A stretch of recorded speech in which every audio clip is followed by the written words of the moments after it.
Am I too old to be reading fairy tales? So I just got finished reading Wintersong by S. Jae-Jones. Hope I pronounced that correctly. And it's one of those books I'm not really sure how to describe it by the time I got to the end of it.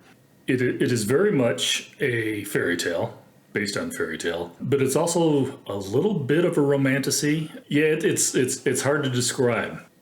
This is one of those books.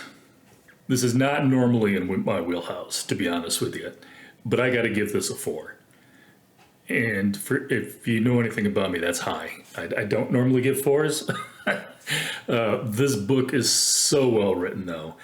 Basically, it's a story of a young girl, daughter of innkeepers, but with a gift of music, and her relationship with the Goblin King. This story kind of goes all over the place, but I don't mean that in a bad way. Like I said, it definitely starts out with a whole fairy tale, a little bit dark, but, kind of turns in, it has those fantasy pieces and those romance pieces, but it blends them together as a whole.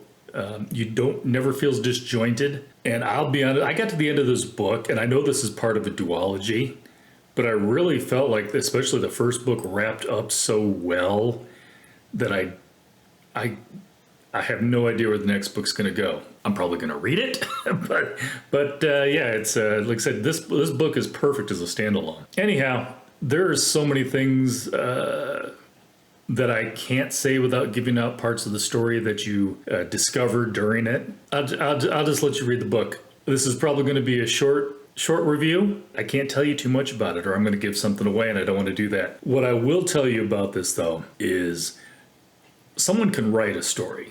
It can be a good story, but it doesn't necessarily mean it's a good read. This book was a good read. The not just the story itself, but the flow, the rhythm, the way she words things. Kind of like if you saw the review I did for The Famine Witch by Stephen Black. Sorry, Stephen. Actually, hey, I've got both those books on the shelf right there. She writes it in such a way that you are put into the fairy tale. It is not just the story, but the way that it's written that pulls you along. And not only that, too, this is one, if I had more time, it's been a rough week. If I'd had more time and could have just sat down and read this is another one of those ones, 2-3 days, I think it could have, it took me longer, but I'm also reading 3 books at a time and working.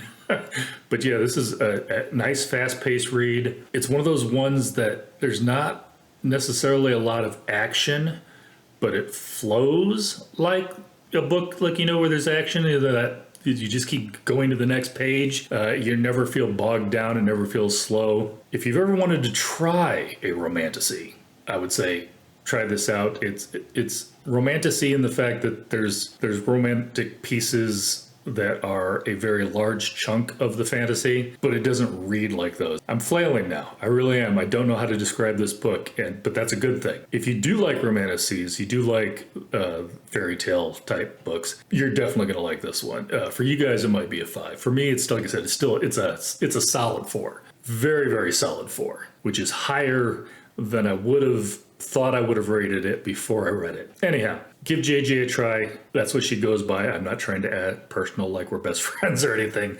She doesn't know me from Adam. You will not regret this book. That's all I got to say about that. Have a good one, guys.